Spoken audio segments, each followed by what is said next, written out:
Let's talk about something that affects a lot of really great men out there that are dating, especially men that have been married before, men who have showed up in prior relationships with loyalty, with effort, and with equal measures of their heart. And it's this: you are probably chasing connection at all costs. If you are prioritizing the feeling of connection over whether that connection is actually good for you, then you are like many of the men I work with. And this might be what's actually harming your dating experiences. And it's certainly going to be what's harming your relationships. So today I'm going to be unpacking what is this mindset of chasing connection at all costs? And why does it happen to so many great men? And why this is going to be one of the reasons that hurts your confidence and your relationships. And then I want to show you the opposite dynamic. I want to show you what it looks like when you move from chasing a connection with a woman at all costs to choosing mutual growth, because that shift will change a lot for you. Now, welcome to this channel. My name is Kimberly Hill. I support good-hearted men to attract and keep deeply loving relationships. And we talk about all things life, dating, and relationships on this channel. So if you're new to this channel, welcome aboard. Welcome aboard. Strap yourself in. And if you've been watching these videos for a while or listening to my podcast for a while, then thank you for coming back and supporting me here. And I hope to continue to make valuable videos that really help you create an intentional dating life and loving, connected relationships, because we need more of those in this world. Now, when I talk about what is this connection at all costs, what does it actually look like? Well, I want to define this clearly for you first and foremost. When you are chasing connection at all costs, it means you're the type of man that is chasing that spark. You're chasing that intensity. You're chasing that chemistry, those feel-good feelings when you're with a new woman. You chase that feeling of being wanted by somebody. You chase validation and you ignore everything else. So maybe you notice some red flags, but you ignore them, or you think maybe I need to actually have a conversation with her about this thing, but you don't. And you also kind of ignore that inner voice that you have that's going, something feels off about this. And instead of actually checking in with your own values, your standards, you probably double down. You pour more effort into the relationship. You hope that by giving more of yourself, more of your emotional energy, more of your time, maybe even more of your finances, you text more, you start accommodating more. Maybe if you can do all those things, it will work out this time. And it feels like connection to you, but what's actually happening is what's called self-abandonment. Now, I want to talk about why so many good men actually fall into this pattern in relationships. Why does it happen to so many of you guys who genuinely want to love deeply and be loved deeply? And there's a few reasons that I'm going to highlight here. And the first is your prior marriage. If you've been married and then divorced, then your prior marriage likely conditioned you to be the kind of guy that makes shit work, right? If you've been married before, then you've spent years, if not decades, learning how to repair a relationship, learning how to stay steady, learning how to support, learning how to fix, learning how to, hold the emotional structure of the relationship. And that conditioning doesn't just evaporate or disappear when you start dating again. Okay? It doesn't. So you naturally try to apply the same good husband skills to women you barely know. Okay? And instead of evaluating compatibility, you try to work with whatever you're given because you go back into this default pattern of conditioning and operation. You're all of a sudden just the good husband to a woman you're just getting to know.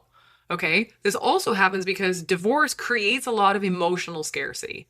So obviously, you're a human being. You're going to have emotions and feelings and feel lost and confused. And after a separation or a divorce, many men and women, of course, you feel lonely. You might feel really rejected. You feel unsure of your worth in this world. You may be not so certain if you're going to find somebody again. And so you're very eager to feel connected. And so when a woman shows even a little bit of interest, when she gives you this attention, you attach to that feeling very quickly. This isn't weakness. This is, of course, human psychology. But if you're not aware of this, it will run your dating life. This pattern of, I feel a certain way and I can mask that feeling by chasing this connection with somebody. And another reason why this might be happening is because many men will confuse empathy with compatibility. So you might care deeply for a woman you're getting to know. You start to feel all of her feelings. I mean, she just went through a really tough divorce and she's managing 2 kids on her own. And you can totally understand how she doesn't have that much time for you, but she's a really good person and she's kept herself pretty physically fit. So, you're going to, invest some time getting to know her. You want to make sure she's really comfortable and you want to support that she's on her own growth journey. And somewhere in that process, you forgot to ask this question: is this woman capable of supporting me? Now, if you struggle with the lines between empathy and kindness and compassion, I highly recommend watching the video I put out last week on this subject.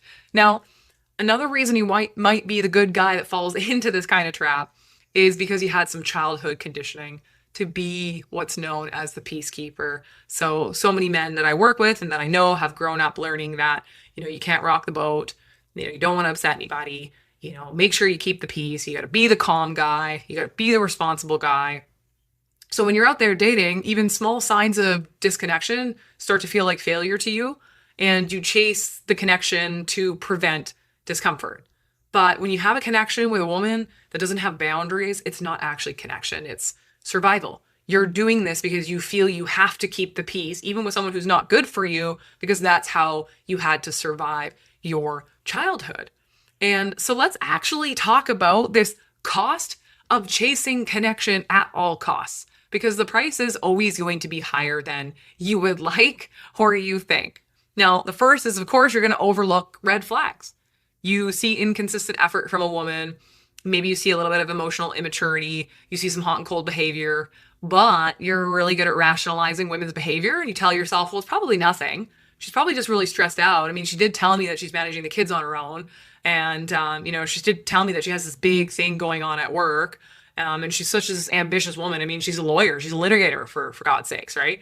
And, give her some time. She's going to open up eventually. And you rationalize these red flags. And while you're being the man that is understanding, you know what she's doing? She's showing you exactly who she is. You just need to be listening to it. Now, what happens is you start performing instead of being yourself. So you turn into the man that always accommodates her, that never says no, or very rarely does. You don't really express your needs because there's probably no emotional space for them. You are avoiding conflict because you don't want to rock the boat, right? You'll send the polite text to her all the time just to make sure you're very considerate because, she could break up with you at any time because she's so busy. Or you're going to overinvest in the connection. And you have to remind yourself that when you're doing these behaviors, not building intimacy, you're building a character. You're turning yourself into a certain version that you think could potentially work with this woman.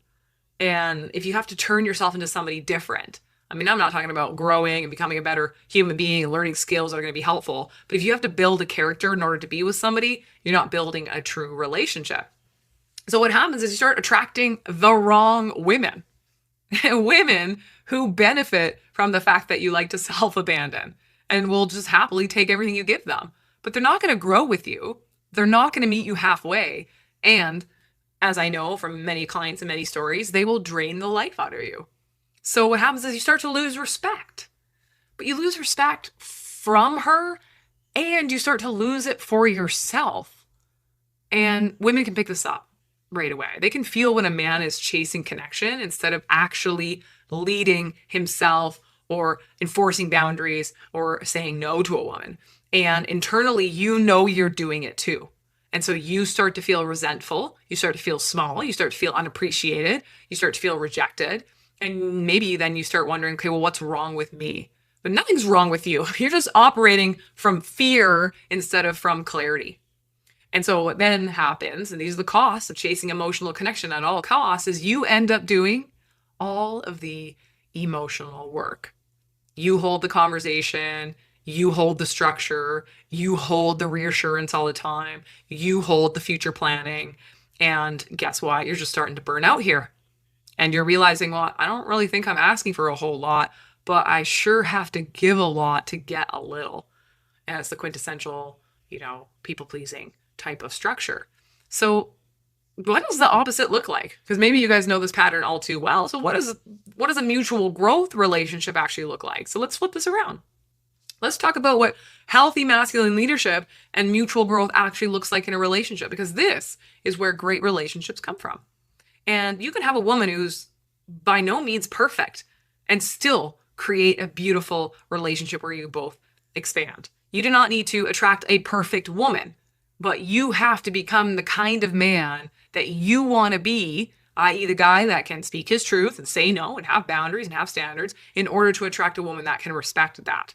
So when it comes to creating mutual relationships, this mutual growth means you're both expanding. You're not shrinking to keep the peace. She doesn't rely on you to carry all the emotional weight, make all the plans or whatever it is she needs you for. You both show up, you both invest, and you both grow. And what happens is you choose women who have the capacity to show up as equals. So you look for a woman who can demonstrate consistent effort. Now, if she can't, you also call her out on it politely. And then maybe that triggers her to go, shit, if I don't start acting better, I will lose this man. Instead of you worrying that you need to be perfect and you're going to lose her. Okay. So you choose a woman who shows up as an equal, which means she takes her own emotional responsibility. She's curious about who you are. There's some genuine reciprocity there. She respects you and your time, your boundaries and your values. So you better know what they are so you can communicate those, because mutual growth isn't about perfection. It's about shared investment. It's two people that are like, yeah, I'm going to put something into this relationship, not just see what I can take from it and then gaslight this man into thinking he hasn't done enough for me when I'm not even lifting a finger. So you need to set boundaries early. And that's through clarity, not through punishment. For example, you'll say to a woman, look, I'm looking for consistency. I don't do hot and cold dynamics. I want honesty more than I want perfection. That's leadership. That's honest. That's calm. That's grounded. That's self-respect. So you become the type of person who can express your needs without fearing the loss. Because if a woman leaves when you express a need, she just was not your person. If a woman leaves when you say, hey, there's something I need, she was not your person.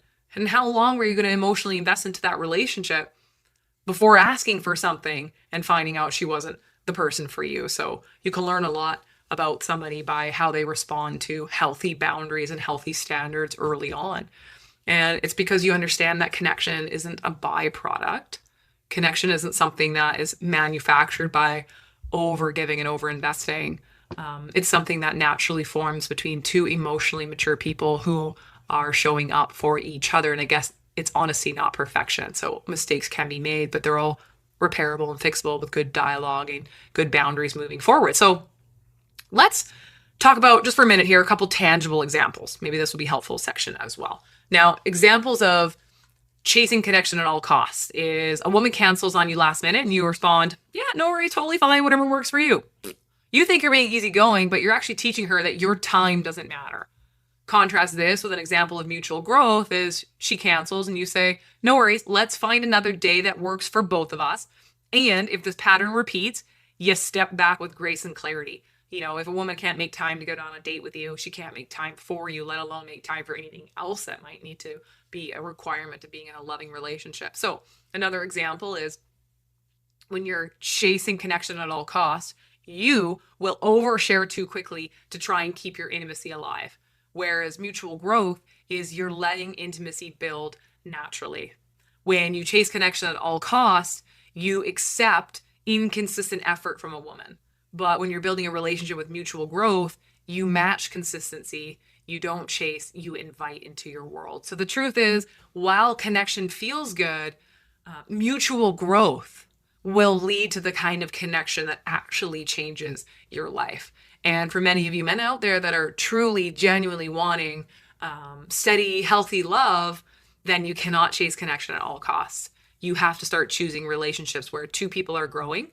And that means you have to be able to understand your boundaries, standards, values, and how to set them and enforce them with kindness and compassion when necessary. So I hope this has been an illuminating and helpful video as to, men that are dating again and really have been too heavily focusing on the connection versus the mutuality and the mutual benefit that can come from building a relationship that is, of course, based on mutual growth and mutual love. And if, of course, this is something that you're really struggling with, you find that you tend to attract women that are kind of taking advantage of you, then that tells me that you need to get some clarity and awareness around communication, your own boundaries, your own standards, so that you can stand on your own 2 feet and feel really good about being the chooser of whom you let into your life versus the kind of man who, quote, takes what he can get. And it's really important that you are choosing a partner, not accepting one. And I think that's an important distinction to make. So I hope this video has been helpful. Please share it around to other men or, women that need to hear this message. I'd love to hear your thoughts and comments. So please drop them below. And look, I never really say this in my videos ever, but if you enjoy my content or you enjoyed today's video and you want to hit subscribe, I'm cheekily doing my own personal goal of really wanting to get to 100,000 subscribers. That would just freaking blow my mind. And so if you want to be part of that journey, I'd welcome you to subscribe and stick around for some other good content that I bring out each week. Thanks, guys. Chat soon. Bye.